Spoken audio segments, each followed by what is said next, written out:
Hello everyone, welcome back to my YouTube channel. और आज जो हमने पिछले वीडियो में किया था पार्ट फर्स्ट में, आज हम उसका पार्ट सेकंड लेके आए हैं, जिसमें हमें टीएस ऑफ एंथर और हमें पॉलन ग्रेन का प्रोडक्शन कैसे होता है वो पढ़ना है। और इस वीडियो को हम थोड़ा जल्दी स्टार्ट करते हैं क्योंकि टॉपिक काफ़ी लंबा है।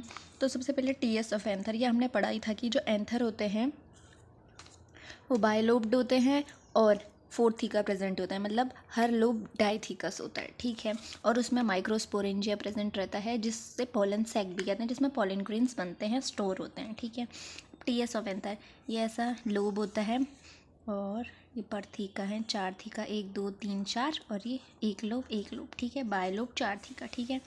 अब जब हम इसका क्रॉस सेक्शन करेंगे, इसको यहाँ पे से काटेंगे, तो जब हम ऊपर से देखेंगे तो हमें ये ऐसा दिखेगा ऊपर से, ठीक है, ऐसा दिखेगा, जिसमें कि जो 4 लेयर से बना हुआ रहता है। सबसे बाहर वाली लेयर जो होती है एपिडर्मिस, उसके अंदर वाली लेयर होती है एंडोथीशियम लेयर, और थर्ड लेयर मिडिल लेयर होती है, ठीक है। थर्ड वाली को मिडिल लेयर कहते हैं। और जब पॉलन ग्रेन रिलीज़ होने होते हैं माइक्रोस्पोरेंजियम से, तो ये तीनों की तीनों लेयर फट जाती है, ठीक है। Epidermis, endothecium, middle layer. और फिर जो ये माइक्रोस्पोरेंजियम है, ये क्या होते हैं, टिश्यू होते हैं, ठीक है, ग्रुप ऑफ टिश्यू होते हैं, जिसे पॉलन सैक भी कहते हैं। और ये क्या होते हैं, स्पोरोजेनस टिश्यू से बना होता है ये माइक्रोस्पोरेंजिया, ठीक है। स्ट्रक्चर है जो कि स्पोरोजेनस टिश्यू से बना होता है, ठीक है। और जो उसकी कवरिंग होती है वो बताऊँ, टेपिटम से कवर्ड रहता है, ठीक है। और जो टेपिटम रहता है वो जो ये यहाँ अंदर बन रहे पॉलन ग्रेन्स हैं उनको नरिशमेंट कर देता है, ठीक है, न्यूट्रिशन देता है, ठीक है। Each cell is binucleated, जो टेपिटम की ईच सेल है ये बाय न्यूक्लिएटेड है, ऐसे बाय दो न्यूक्लियस प्रेजेंट है। और जो इसके अंदर स्पोरोजेनस टिश्यू हैं ये भी बाय न्यूक्लिएटेड है, ठीक है। और एक सेल ऐसे ये स्पोरोजेनस टिश्यू, मतलब ये बहुत सारी सेल से मिलकर बना है। अब हम इसे आगे देखेंगे। हमने देख लिया कि जो 3 लेयर से कवर रहता है, सबसे बाहर की तो वैसे टेपिटम रहती है, लेकिन अगर हम इस एंथर की लेयर देखें तो उसकी 3 लेयर होती है, एपिडर्मिस, एंडोथीशियम, मिडिल लेयर, ठीक है। क्या होता है, जब जो सेल्स रहती हैं जब वो ड्राई हो जाती है और एक दूसरे से सेपरेट हो जाती हैं, यही सेल्स एक दूसरे से जब सेपरेट हो जाती है तो जो ये तीनों की तीनों लेयर हैं वो ब्रस्ट करती है और पॉलन ग्रेन बाहर आ जाते हैं, ठीक है। अब हम पढ़ेंगे पॉलन ग्रेन बनते कैसे हैं। अब ये देखो, ये माइक्रोस्पोरेंजियम है, ठीक है, एंथर के अंदर, थीका के अंदर माइक्रोस्पोरेंजियम है। 1 मिनट, ये माइक्रोस्पोरेंजियम है, ये बहुत सारी सेल से मिलकर बना है, मतलब माइक्रोस्पोरेंजियम जो टिश्यू से मिलकर, स्पोरोजेनस टिश्यू से मिलकर बना है। जो टिश्यू है वो भी किसी ग्रुप ऑफ सेल से मिलकर बने होंगे, तो इन सेल्स को क्या कहते हैं, माइक्रोस्पोर मदर सेल या फिर पॉलन मदर सेल। मदर मतलब एक सेल जब डिवाइड करेगा तो वो पेरेंट हुआ, तो एक माँ ही हुई, तो वो डिवाइड करेंगे फिर पॉलन ग्रेन बनाएंगे, ठीक है। तो ये एक सेल को क्या कहते हैं, इसको माइक्रोस्पोर मदर सेल, इसको माइक्रोस्पोर मदर सेल, ठीक है। तो ये सब मिलकर स्पोरोजेनस टिश्यू बनाती है, या फिर हम पॉलन मदर सेल भी कह सकते हैं, जो कि डिप्लॉयड होती है, ठीक है। अब हमने एक सेल ले लिया, अब मैं एक सेल से समझाती हूँ।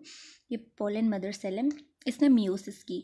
मियोसिस में क्या होता है, डिप्लॉयड हैप्लॉयड में कन्वर्ट हो जाता है डबल मियोसिस के बाद, तो ये हैप्लॉयड में, लेकिन इसमें साइटोकाइनेसिस नहीं हुई, साइटोप्लाज्म अभी डिवाइड नहीं हुआ, ठीक है। ये सिर्फ न्यूक्लियस डिवाइड हो गया, कैरियोकाइनेसिस हो गई, और 4 सेल ऐसा स्ट्रक्चर बनाता है, ठीक है, 4 विंग जैसे दिख रहे हैं, जिसको माइक्रोस्पोर टेट्राड कहते हैं। और ये जब मैच्योर हो जाएगा, हल्का सा मैच्योर हो जाएगा, तो एक दूसरे से ऐसे करके यहाँ से अलग हो जाएंगे और ये 4 सेल में बन जाएंगे, जिसको हम माइक्रोस्पोर कहते हैं। इस स्ट्रक्चर को माइक्रोस्पोर टेट्राड कहते हैं, और ये अलग होकर हैप्लॉयड माइक्रोस्पोर बन जाते हैं। अब जब हैप्लॉयड माइक्रोस्पोर बन गए तो हम उनमें से एक माइक्रोस्पोर को ले लेते हैं, मतलब मैं आपको एक में समझा रही हूँ, होता ये सभी में है, ठीक है। तो माइक्रोस्पोर सब में ऐसा ही होता है, ठीक है।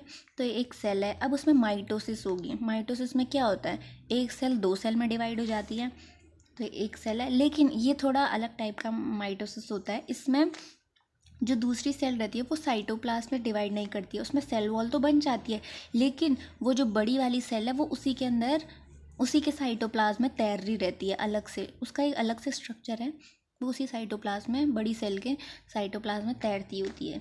तो जो बड़ी वाली सेल है उसको वेजिटेटिव सेल कहते हैं, जिसे ट्यूब सेल भी कहते हैं। और ये किस में हेल्प करती है, न्यूट्रिशन में काम आती है, ठीक है। और जो छोटी सेल है उसको जनरेटिव, मतलब वो कुछ जनरेट करेगी, छोटी वाली सेल उसको जनरेटिव सेल कहते हैं, जो कि वेजिटेटिव सेल के साइटोप्लाज्म में तैरती रहती है, ठीक है। उसके बाद जब वो कुछ टाइम बाद जब वो मैच्योर होगा तो ये सेल है, ये इसका न्यूक्लियस है, ये वेजिटेटिव सेल है, ये जनरेटिव सेल है, ठीक है। इसके बाहर एक लेयर होती है, ठीक है, जिसको एंटाइन कहते हैं, और उसके बाहर से एक और लेयर होती है एक्साइन। एंटाइन क्या होती है, सेलुलोज और पेक्टिन की बनी रहती है, लेकिन जो एक्साइन रहती है वो स्पोरुलिनिन की बनी रहती है, ठीक है। ये इतना हार्ड मटेरियल है कि इसे कोई भी एसिड, कोई भी केमिकल तोड़ नहीं सकता, इसलिए जो पोलन ग्रेन्स रहते हैं वो फॉसिल्स की तरह भी प्रिजर्व्ड रहते हैं, क्योंकि इनको कभी ख़त्म नहीं कर सकते, क्योंकि ये इतना भयंकर सब्सटेंस से बना रहता है कि कोई भी केमिकल इसको डिस्ट्रॉय नहीं कर सकता है। और कुछ कुछ स्पोर्स भी प्रेजेंट रहते हैं इस एक्साइन में, ताकि जहाँ से जो मेल गैमेट है वो बाहर निकल सके। उन पोर्स को क्या कहते हैं, जर्म पोर्स कहते हैं, और यहीं से पोलन ट्यूब भी बनती है, जिससे जो मेल गैमेट है वो बाहर आ जाता है, ठीक है। The exine preserved for thousands of years as a fossils made up of chemical known as sporulinin. No enzyme or no acid can degrade this, ठीक है। The wall of exine is cut, degrades from some places so that male gamete can pass out. These pores are called germ pore, help in formation of pollen tube, ठीक है, मैंने समझा दिया। अब बाद में क्या होगा, बाद में मैच्योर होने के बाद जो ये सेल होगा वो क्या करेगा, जनरेटिव सेल माइटोसिस करेगा। एक माइटोसिस पहले हुई, एक अभी होगी, ठीक है।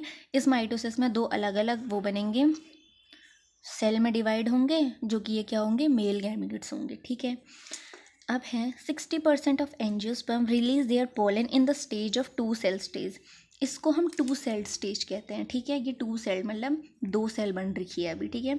तो 60% ऑफ एंजियोस्पर्म रहते हैं वो अपने पोलन ग्रेन 2 सेल स्टेज में रिलीज़ कर देते हैं, और इनमें माइटोसिस बाद में होती है, जब वो स्टिग्मा में, जब वो पोलन ट्यूब से एंटर कर रहे रहते हैं ओवरी में। The male gametes are form dividing, male gametes are form during entering in ovary. फिर जब वो ओवरी में एंटर कर रहे रहते हैं पोलन ट्यूब से, तब उनमें डिवीज़न होता है और वो ऐसे ट्रिप्लॉइड बनाते हैं, ठीक है। इन 40% ऑफ एंजियोस्पर्म, 40% ऑफ एंजियोस्पर्म में क्या होता है, माइटोसिस होती है और ये 2 मेल गैमेट्स में बन जाता है, ठीक है। जो जनरेटिव सेल रहता है उसमें माइटोसिस होगी, मैंने यहाँ पे दिखाया था ना, तो वैसे ही वो 2 मेल गैमेट में बन जाता है।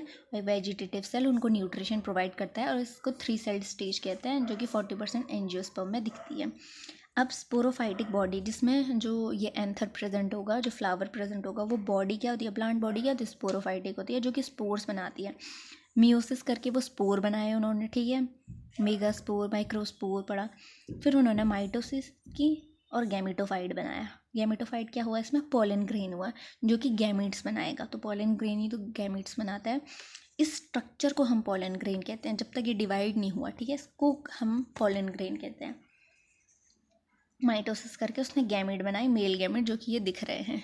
तो ये हमारा हो गया माइक्रोस्पोरोजेनेसिस, जिसमें हमने क्या पढ़ा, पोलन ग्रेन का मेल गैमेट का फॉर्मेशन कैसे होता है। अगली वीडियो में हम मेगास्पोरोजेनेसिस पढ़ेंगे। आई होप आपको समझ आ गया हो, मैंने बहुत इजी लैंग्वेज में समझाया। और अगर आपको समझ नहीं भी आया हो तो आप ये नोट्स देख सकते हैं, इसमें बहुत ही ईजी तरीके से, शॉर्टकट तरीके से समझाया है, और सारे टॉपिक्स कवर हैं माइक्रोस्पोरोजेनेसिस के। सो अगली वीडियो में हम मेगास्पोरोजेनेसिस करेंगे। तब तक के लिए thanks, have a good day. अगर वीडियो अच्छी लगी हो तो लाइक, शेयर एंड सब्सक्राइब ज़रूर कीजिए।